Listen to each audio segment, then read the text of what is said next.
Ladies and gentlemen, thank you for standing by, and welcome to the Arbutus Biopharma Corporation Fourth Quarter and Year-End 2020 Financial Results and Corporate Update Conference Call.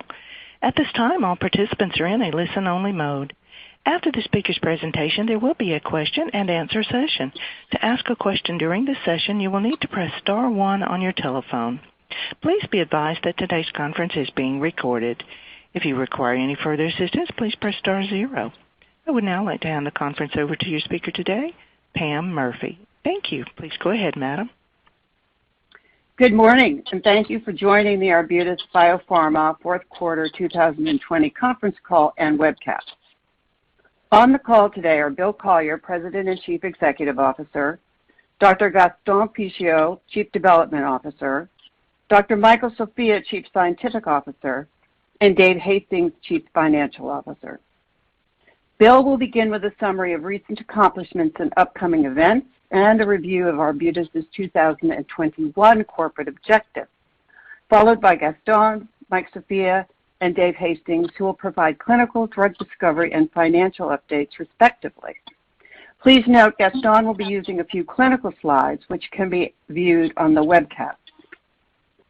After the speakers will then open up the call for Q&A. Before we begin, we'd like to remind you that some of the statements made during the call today are forward-looking statements, including statements regarding expectations, timelines, and clinical results for Arbutus' proprietary HBV pipeline and COVID-19 preclinical research efforts, the company's 2021 objectives, its expected cash use and cash runway.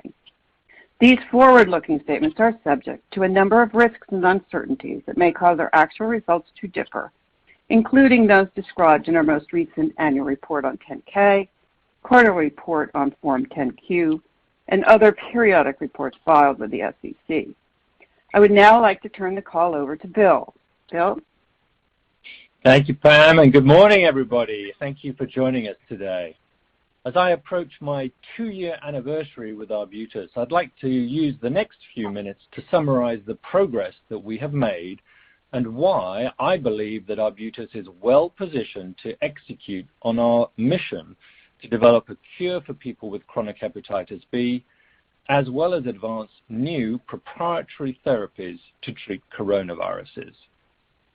First of all, and as Gaston Picchio will describe in more detail, our lead product, AB729, a subcutaneously delivered RNAi agent, has demonstrated the potential to be a cornerstone drug in future HBV combination regimens. We've reported in 2020 a significant body of compelling safety and efficacy data from an ongoing phase 1A/1B clinical trial. And this data strongly supports our plans to initiate 2 phase 2 trials for 729 in combination with one or more approved or investigational agents in the second half of 2021. In addition, Arbutus and Assembly have initiated screening of our proof of concept phase 2 clinical trial combining 729 with Assembly Biosciences capsid inhibitor vebicorvir and a nucleoside reverse transcriptase inhibitor. Secondly, we've completed the IND CTA enabling studies for AB836, our next generation oral capsid inhibitor. 836 is from a novel chemical series which we believe is differentiated from competitor compounds and offers the potential for increased efficacy and an enhanced resistance profile. We expect to begin the phase 1A/1B clinical trial for 836 in the first half of 2021. Thirdly, as Mike Sofia will describe, we have a number of active drug discovery efforts in the HBV field, as well as discovery efforts for potential oral therapies to treat coronaviruses. Given our experienced chemistry and biology teams and the investments we're making in the oral PD-L1 inhibitor and RNA destabilizer programs, we believe these programs have the potential to lead to future proprietary combination regimens to treat HBV. Furthermore, we're confident that the proven expertise in virology that resides within our discovery team could lead to new oral therapies to treat coronaviruses. And finally, as Dave Hastings will describe in a moment, we have a solid financial position with a cash runway that now extends through the third quarter of 2022 and a demonstrated track record of efficiently raising capital. So with that, let me now turn the call over to Gaston Picchio, our Chief Development Officer. Gaston. Thanks, Bill, and good morning, everyone. Today I will focus my time on describing our current perspectives on AB729 and our 2021 plans and objectives as it relates to our lead clinical asset. As part of my discussion today, I will refer to a few slides that are available as part of our webcast and can also be found in our current corporate presentation located on the Arbutus website. First, let me reiterate Bill's confidence in the growing clinical data that has already emerged from our ongoing phase 1A/1B clinical trial for AB729. Now you can see in the first slide the design of our phase 1A/1B single and multiple dose clinical trial and the current status of the cohorts that have been completed and reported on. And these are in dark red and dark blue. Notably, this represents a significant data set and allow us to begin to put in perspective the potential of this drug, which I will address momentarily.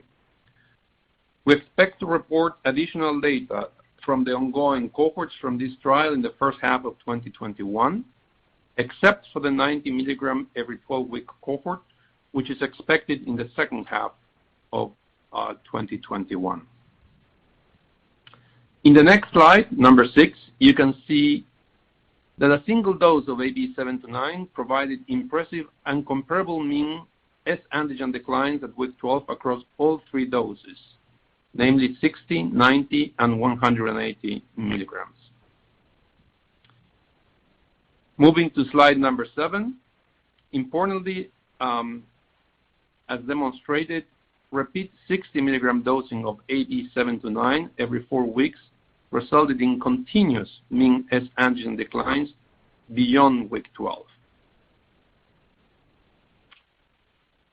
Now, as the next slide shows, repeat dosing using 60 milligrams every 8 weeks resulted in comparable mean S antigen declines relative to the 60 milligram dose every 4 weeks at week 16, or with minus 1.37 log 10 versus minus 1.44 log 10. Moving to the next slide, number 9, you can see that in HBV DNA positive chronic hepatitis subjects, a single 90 milligram AB729 dose resulted in a robust mean S antigen decline of minus 1.02 log 10, similar to what has been seen in HBV DNA undetectable subjects. Notably, HBV DNA also declined at week 12 with a mean decline of minus 1.53 log 10, as well as HBV RNA and core-related antigen, which are not shown here, supporting complete target engagement by AB729. Finally, slide number 10, AB729 continues to be safe and well tolerated. We have not seen any treatment-emergent grade 3 or 4 adverse events or discontinuations in any cohorts to date. In cohort F, 2 subjects had asymptomatic ALT elevations, 1 subject with a history of grade 1 ALT elevations prior to trial entry had a transient grade 2 elevation, which evolved back to grade 1, while another subject had a transient grade 1 elevation. Further, in cohort E, the 2 subjects previously reported with grade 2 and 2 subjects with grade 1 ALT elevations have improved to grade 1 and grade 0 respectively after week 24. All 7 subjects in the cohort have consented to continue dosing with AB729 for an additional 6 months. So, stepping back with the totality of data we have seen thus far, we believe AB729 can serve a vital role in our future proprietary combination regimens, both in lowering HBV replication and S antigen concentrations. Not only does AB729 provide an efficacy and safety profile competitive with other programs, but it also potentially represents a competitive advantage in frequency of dosing. This gives me great confidence in our plans to aggressively advance AB729 into several phase 2 trials this year. We plan on initiating 2 phase 2 combination trials with 1 or more approved or investigational agents in the second half of this year. In addition, we have initiated screening in our phase 2 clinical trial combining AB729 with Assembly's Biosciences lead core inhibitor, also known as capsid inhibitor, vebicorvir. This proof of concept trial is a randomized, multi-center, open-label phase 2 clinical trial that will explore the safety, pharmacokinetics, and antiviral activity of the triple combination of AB729, vebicorvir, and an NRTI compared to the double combinations of vebicorvir with an NRTI and AB729 with an NRTI. This trial is expected to enroll approximately 60 virologically suppressed patients with chronic HBV infection. So with that, I turn the call over to Mike. Mike? Thanks, Gaston, and good morning, everybody. I want to briefly review our drug discovery objectives and strategies as we progress on the HBV and coronavirus research fronts. As you know, we are focused on developing proprietary combination regimens that have the power to functionally cure people with HBV. We have progressed compounds into development that target 2 critical pieces of our strategy: stopping viral replication and reduce S antigen levels. The other pillar of our strategy envisions addressing the immune component of the disease. To that end, we believe our oral PD-L1 program has the potential to reawaken the immune system in HBV patients. Highly functional HBV-specific T cells within our immune system are believed to be required for long-term HBV viral resolution. However, HBV-specific T cells become functionally defective and greatly reduced in their frequency during chronic HBV infection. One approach to boost HBV-specific T cells is to target the PD-L1, PD-1 axis to release the brakes on the immune system and lead to removal of infected hepatocytes. We are in lead optimization with oral compounds which are potentially capable of reawakening patients' HBV-specific immune response by inhibiting PD-L1 interactions. In addition, we believe that an all-oral proprietary combination of agents remains an objective for us. We continue to optimize HBV RNA destabilizers that are small molecule, orally available agents that cause the destabilization and ultimate degradation of HBV RNAs. Currently, we are advancing several promising next-generation oral HBV RNA destabilizers through lead optimization and candidate selection. Finally, we believe it is important to leverage our virology expertise in the battle against coronaviruses. Our effort is focused on the discovery and development of new molecular entities that address specific viral targets, including the NSP12 viral polymerase and the NSP5 viral protease. These targets are essential viral proteins which have the potential for delivering pan-coronavirus therapies and which Arbutus has experience in targeting. As all of you know, predicting hard and fast timelines in drug discovery is not possible. Therefore, we are not yet giving specific guidance regarding when we will nominate lead candidates in these 3 areas. That said, we have a capable and experienced drug discovery team, and I look forward to updating you on our progress throughout the year. With that, I'll turn the call over to Dave. Dave? Thanks, Mike. Good morning, everybody. Our ending cash cash equivalents, and short-term investments was approximately $123 million as of December 31st, 2020, compared to approximately $91 million as of December 31st, 2019. Our cash use from operations for the year ended December 31st, 2020 was approximately $51 million. We made a $2.5 million equity investment in Genevant in July. These cash outflows were offset by approximately $86 million of net proceeds from the issuance of common shares under the Arbutus ATM program. Additionally, thus far during the first quarter of 2021, we have received $24 million of net proceeds from our ATM program. We expect a net cash burn of between $70 and $75 million in 2021, and therefore we believe our cash runway now extends through the third quarter of 2022.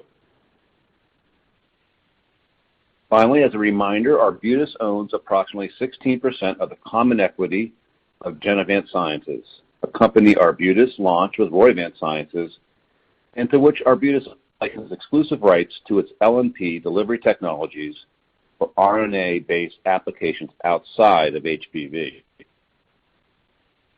We are entitled to receive tiered, low single-digit royalties on future sales of Genevant products covered by the licensed patents. If Genevant sublicenses the intellectual property licensed by us to Genevant, we are entitled to receive, upon the commercialization of a product developed by such sublicensee, a lesser of 20% of the revenue received by Genevant for such sublicensing, and tiered low single-digit royalties on product sales by the sublicensee. So with that, Bill, I'll turn the call back to you. All right, thank you, Dave, and to Gaston and Mike. And I think at this point, operator, can you please open up the lines for questions and answers, please? As a reminder, if you would like to ask a question, please press star one on your telephone. To withdraw your question, press the pound or hash key.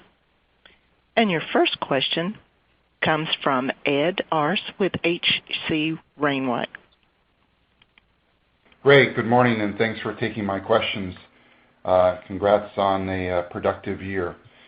A couple questions for me. You mentioned with 729, two trials that you're intending to start, I think you said in the second half of the year, sort of combination trials. I'm wondering if you could give us a little more detail on the intended design with those. In particular, have you chosen one or more doses, perhaps the 60 or 90 milligram? Have you, at least in one of those, committed to a dosing interval? I know that you're very interested in going with once every 12 weeks. And any other sort of details around the trial designs there would be helpful. Thank you. Thank you for the question, Ed. Just a couple of comments, and then I'll let Gaston answer with any additional detail. I mean, I think what we're trying to communicate today is our confidence in 729 going forward, where in total we will kick off 3 phase 2 studies this year. The first one obviously being the assembly study, which has initiated. We did that press release last week. And then today we're talking about, an additional 2 phase 2 combination studies. We've not released too much detail about those at this stage, but I think you can see that by kicking off, 3 phase 2 studies, we clearly feel very confident about 729 moving forward. And with that, let me hand it over to Gaston. Yeah, thanks, Bill, and thanks, Ed, for the question. So as Bill explained, we haven't released the details at this point of what those 2 additional phase 2 studies may look like. But obviously we are exploring potential combinations with both investigational and other approved agents, and obviously try to exceed the number of drugs there by 2. So we were looking at 3 or more drugs in those studies. In terms of the dosing schedule, as you may already know, we are confident enough based on the data that we presented towards the end of last year to use the every 8 weeks in the phase 2 in collaboration with Assembly. So I just reiterate what was included that in the press release announced recently by Assembly on the start of the screening of the study, that the dosing of AB729 will include the 60 milligram dose every 8 weeks. So we're waiting, obviously, for the results of the other cohorts, especially the every 12 weeks, to decide whether it may be also worth exploring a dosing frequency of every 12. But the data is pending. Great. That's helpful. And then just one other question for me. Just to remind us, for this year, are you expecting to release any new data results from any ongoing studies? Yes, so this is Bill, and I will refer everyone to the last slide in our corporate deck, which was refreshed and updated, is on our website, went up this morning. But there we list out what we expect to deliver this year. So we're talking about additional data from the 60 milligram multi-dose cohorts every 4 and every 8 weeks in the first half. Additional data from the 90 milligram multi-dose 8-week cohort in the first half, the 90 milligram 12-week data in the second half. We also expect to have some 90 milligram multi-dose 8-week dosing interval in HBV DNA positive subjects in the first half. I've already mentioned the 2 phase 2 clinical studies we hope to kick off in the second half. And then, as we already mentioned on this call, we expect to kick off the 836 phase 1A, 1B clinical study in the first half of the year. Great. Thank you, Bill. Sounds like you have your hands full this year with a lot of clinical activity. Thanks again for the question. Great.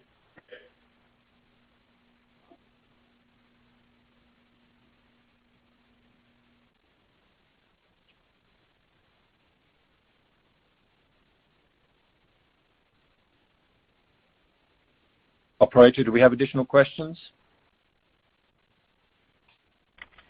Your next question comes from Brian Skorney with Baird. Hey, good morning, everyone. Thank you for taking my questions. I guess more of a big picture, long-term question on 729. I mean, we have a pretty good idea in terms of early data, the impact that RNAi interference targeting can have on some of the biomarkers. But as we kind of think about the long-term development plan, what sort of data would you be looking to achieve on a biomarker basis to challenge patients to complete antiviral therapy withdrawal? And I mean, what sort of stopping criteria do you think are reasonable to use? Good question. Thank you very much.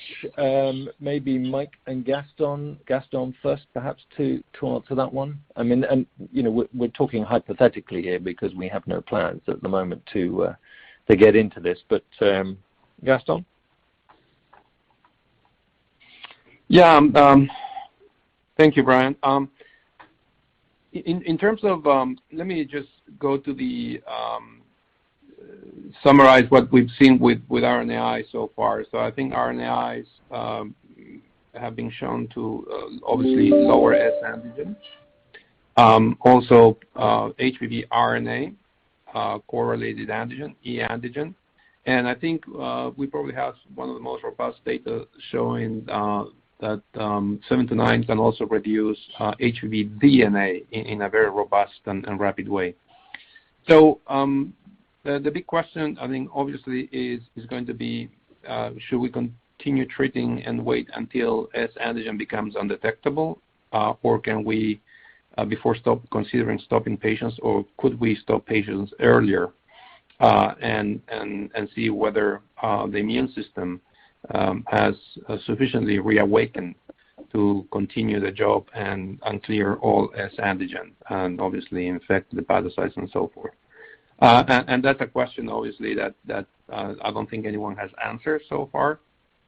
What is clear, based on the assembly study, is that stopping patients with undetectable HBV RNA and HBV DNA, even with a more sensitive assay, was not sufficient to achieve functional cure, defined as loss of S antigen 6 months after end of therapy. So they saw relapse very quickly.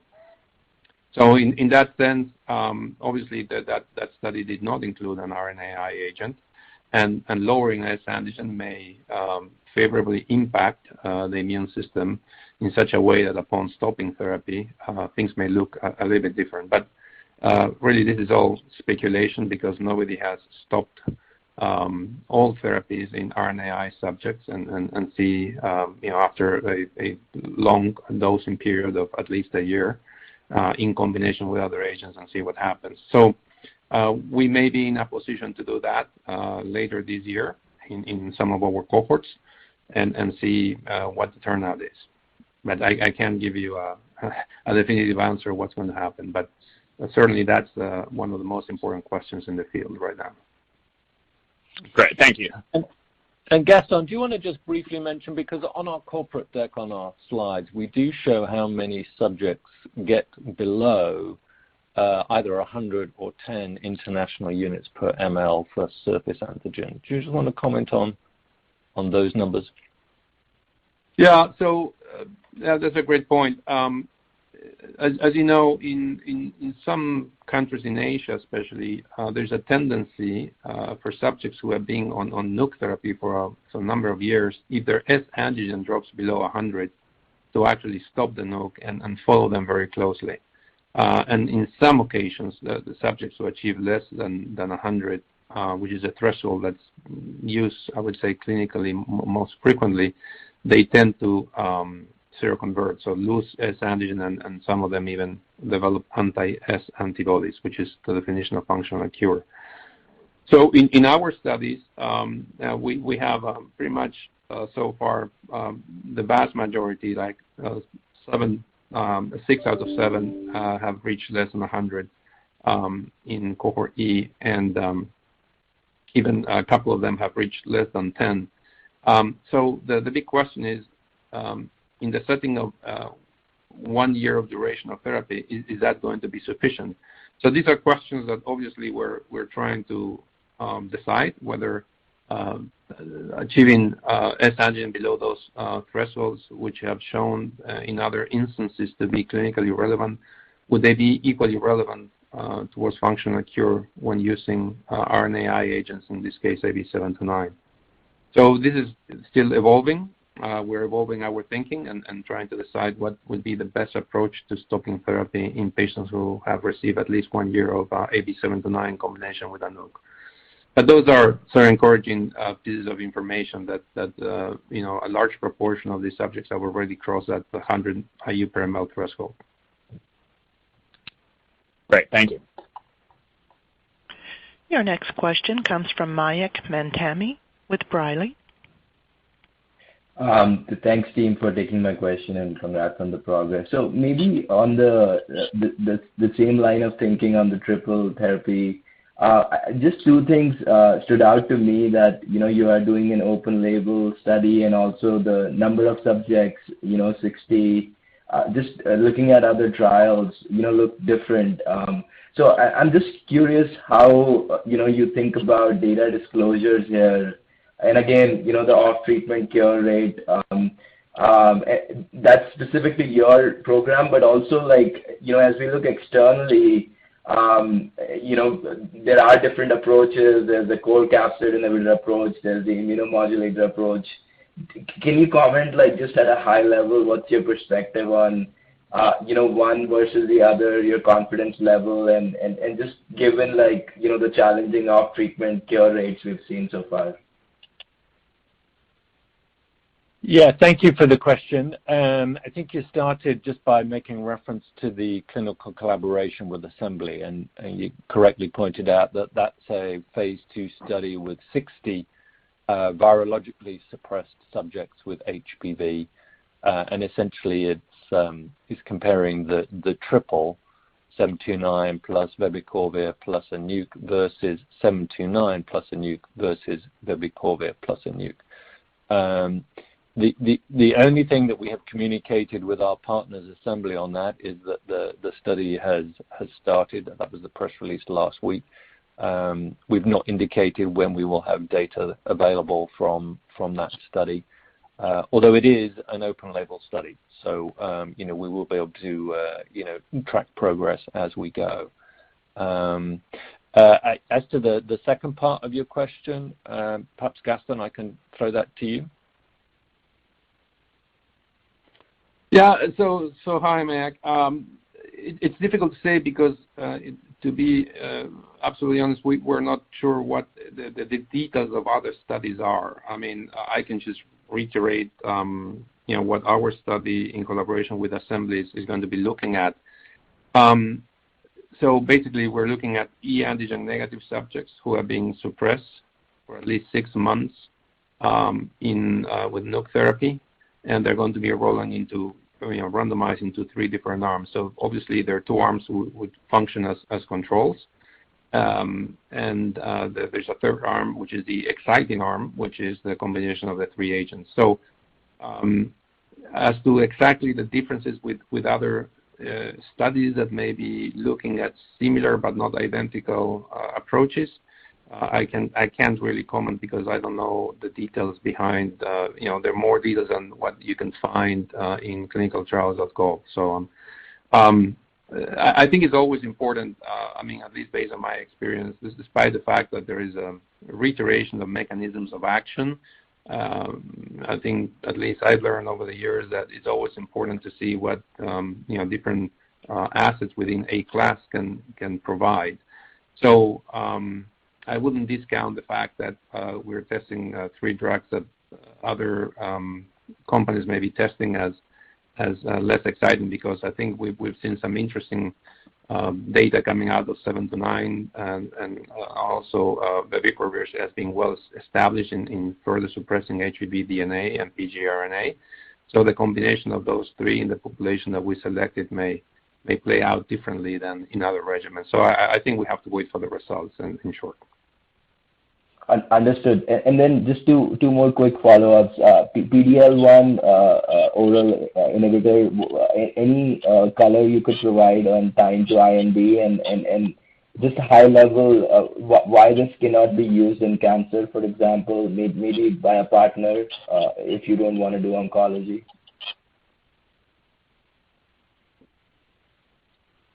Mike, do you want to take that one? Yeah. Hi, Mike. So look, we've made great progress in that program, and I'm, very excited and optimistic about achieving a clinical candidate nomination in the foreseeable future. As I said, from discovery, it's hard to give a specific timelines. We want to make sure we bring forward the very best compounds. So we're clearly doing all the relevant studies that need to be done, and those need to be done before I think we're comfortable saying we have the candidate that's going to go into the clinic and give any guidance there. On the cancer issue, look, we're fully aware of the potential for an agent like a PD-L1 inhibitor in other therapeutic areas, specifically cancer. I think we will look at all options on how to exploit these other areas in the future. But right now, we're really focused on hepatitis B applications for these PD-L1 inhibitors. Great. Thank you for that color. And lastly, on the GeneWant Moderna litigation, can you just remind us what's the next step there on the appeal to PTAB decision that was in July last year? What should we watch out for next? Yeah, let me tackle that one, and then Dave, you can chime in with any additional color as well. But you're referring back to the patent case that was announced last year, where there was a challenge against one of our Arbutus patents, and was found in our favor. and I think as we've described at the time and subsequently in our various listings, that patent is one of those that has been licensed out to Genevant, which Dave described in his comments this morning. So unfortunately, it's really not possible for us at Arbutus to comment on what Genevant may or may not be doing. Suffice to say that as part of that license out arrangement, we've got some very clear terms for any sub-licensing that Genevant may do, which is what Dave summarized in his comments. So I think that's about all that we can say, Dave, unless there's any other additional comments you can think of. No, I think you covered it, Bill. Thanks. Okay, great. Thank you. All righty. Your next question comes from Kelechi Chikere with Jefferies. Good morning. Yes, thank you. Yes, good morning, and thank you for taking my question. I guess in respect to the 2 phase 2 combo studies slated to start later this year, can I ask you to speculate on what are some of the investigational or approved agents you're thinking you could potentially pair with 729? I think we're all aware of interferon may be something. What are some of the other agents you're thinking of? Any color there would be great. Thank you. Yeah, good question. I mean, I can say that we want these 3 studies to be somewhat different, so that we're exploring different combinations going forward. I mean, clearly we have not said today what those compounds are going to be or could be. We've just said either marketed or investigational. And I think the best way to answer that is with reference to our overall hypothesis that we want to be able to suppress DNA, we want to be able to suppress surface antigen, and we want to be able to boost the immune system. That's our model and our strategy here at Arbutus for the way we can try and construct a combination therapy to achieve this functional cure for hepatitis B. I think that's about all we can say at the moment. So, Gaston, anything you want to add? No, thank you. I mean, I think as you pointed out, that's how much we can say. But again, just reiterate our thinking, which is the importance of first lowering S antigen to give the immune system, using different approaches as Bill outlined, to reawaken and continue the job of clearing the infected hepatocytes. But we really believe that lowering of S antigen is critical to achieve that goal of functional cure, and then intervene with other modalities after that is achieved. So keeping that in mind, I think you can imagine what the different modalities that we're considering. Got it. That's helpful. Thank you. Your next question comes from Roy Buchanan with JMP Securities. Thanks for taking the question. Just a quick one. Sorry if I missed this, but any additional details on the RNA destabilizer you can provide? I mean, are you targeting the HBV RNA itself? Are you targeting a host protein? Any additional details? Thanks. Mike? Hi, Mike Sophia. Hi, Roy. So we've actually described pretty extensively some of the mechanistic features of how the molecules that we are working with work. They do specifically target HBV RNA, and they target it via a mechanism that engages a host protein that's critical for stabilizing the HBV RNA, poly A tail. And so by inhibiting that host protein interaction with a complex associated with HBV RNA, the PRE region of HBV RNA, we're able to destabilize HBV RNA and lead to the degradation of the poly A tail or truncating of the poly A tail that ultimately leads to degradation of the HBV RNA. So it is a HBV RNA targeting modality, but it goes via a host protein that's critical for maintaining the stability of HBV RNA. Okay, great. Thank you. Your next question comes from Keay Nakae with Chardan. Yeah, thanks. So with the upcoming data from the 60 milligram multi-dose at 8-week intervals and the 90 at 8 and 12-week intervals, can you just tee up for us how many doses you expect to report on in each of those cohorts?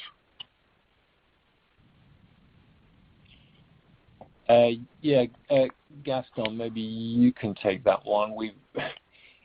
I don't want to be vague in the sense that we haven't released that in our guidance, but some of those cohorts have been ongoing for quite some time. I think we just need to make sure that we have an effective and a realistic time frame to comment on. So, and by that, all I'm meaning is that, if you give something monthly, then within 6 months, you've got 6 doses. But if you give something every 12 weeks, within that same time frame, you've got many fewer doses. So we just want to make sure that we've got, an appropriate number of doses to comment on. But Gaston, anything else you want to add? Well, I mean, let me just articulate the question again. I mean, how many doses we're planning to report for both the 60 milligram every 4 and 60 milligram every 8 weeks, as we pointed out in our guidance. So, I mean, without counting the doses, the goal would be to be able to report, end of therapy for both. So 48 weeks of treatment. Okay, yeah, that's helpful because at some point you're making the decision of when enough is enough, and you're reporting it. So that's simply what we're looking for. Is really how far out do you want to go before you report? That would be the goal to report end of therapy, and then obviously pending decision around, as we were discussing earlier, pending decisions around who can and who cannot stop, later on report on basically what happens off therapy in those that may qualify to stop. And that would be the structure, let's say, of every cohort that we're doing right now in the phase 1A, 1B study. So just to reiterate that, the study was originally meant to have a 6 months of duration in terms of dosing, with different doses and dosing frequencies. The study was amended in such a way that patients, upon reaching the end of the 6 months, can reconsent if they decide, and the investigator decides it warrants continuation for an additional 6 months. So that makes it basically a total of 48 weeks. And then after that, a decision will have to be made regarding stopping, either stopping completely all therapy or stopping just 7 to 9 and remaining on the nuke. So as all of these cohorts mature and they progress, specifically to your question, for cohort E and F, being the 60 every 4 and 60 every 8, the next goal would be to be able to report end of therapy. Okay. Is that helpful? Yeah, because you had pushed out the expected reporting of the 90 at 12 weeks, so just trying to understand what's behind that thinking.